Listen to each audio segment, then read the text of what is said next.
সাংবাদিক এবং মিডিয়া প্রতিনিধিবৃন্দ, আসসালামু আলাইকুম ওয়া রাহমাতুল্লাহি ওয়া বারাকাতুহু।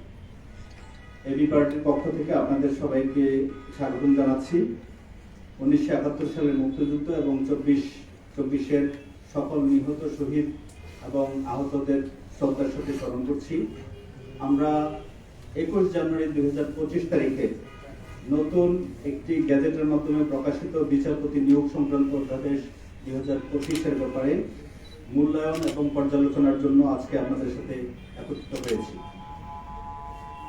এবি পার্টি 1 অক্টোবর 2024 তারিখে 15 দফা দাবি পেশ করেছিল বিচার বিভাগের সংস্কার করবার জন্য।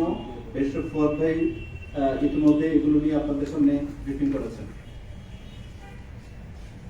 এই 2025 সালের 21শে জানুয়ারি যে বিজ্ঞপ্তির মাধ্যমে, গ্যাজেট বিজ্ঞপ্তির মাধ্যমে অধ্যাদেশটি জারি হলো, সেই অধ্যাদেশের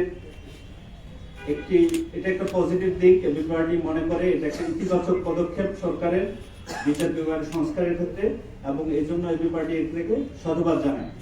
পাশাপাশি এবি পার্টি মনে করে এখানে যে সংস্কারের কথা বলা হয়েছে এগুলো অত্যন্ত আংশিক সংস্কারের প্রস্তাবনা দেওয়া হয়েছে, এবং পুরো বিচার বিভাগে মানুষের ভোগান্তি দূর করতে হলে, জনমানুষের যে দুর্ভোগ আছে এবং 40 লাখের উপরে যে মামলার জট আছে সেগুলো থেকে মানুষকে মুক্তি দিতে গেলে আরো অনেক বেশি সংস্কার প্রয়োজন, এবং মনে করে যে দ্বিতীয় যে রিপাবলিক এর আকাঙ্ক্ষা নিয়ে এই আন্দোলন এখন চলছে, আমাদের জনগণের যে আকাঙ্ক্ষা আছে সেটি বাস্তবায়ন করবার জন্য যে সংস্কার প্রয়োজন তার শুধুমাত্র আংশিক সংস্কার এখানে প্রস্তাবনা আছে। যে সংস্কারটি প্রস্তাবিত হয়েছে গ্যাজেট বিজ্ঞপ্তির মাধ্যমে, সেই সংস্কারটি সম্পর্কে আমাদের কিছু মূল্যায়ন আছে।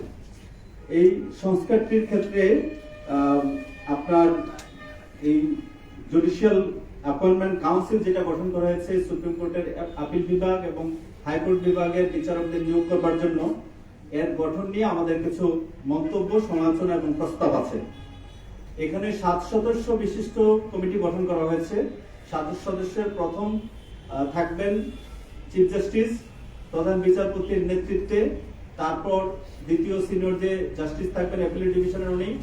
তারপর হাইকোর্ট বিভাগের 2 জন সবচেয়ে সিনিয়র জাজেস, একজন অ্যাডভোকেট থেকে নিয়োগ পাওয়া এবং একজন জাজ থেকে নিয়োগ পাওয়া জাস্টিস।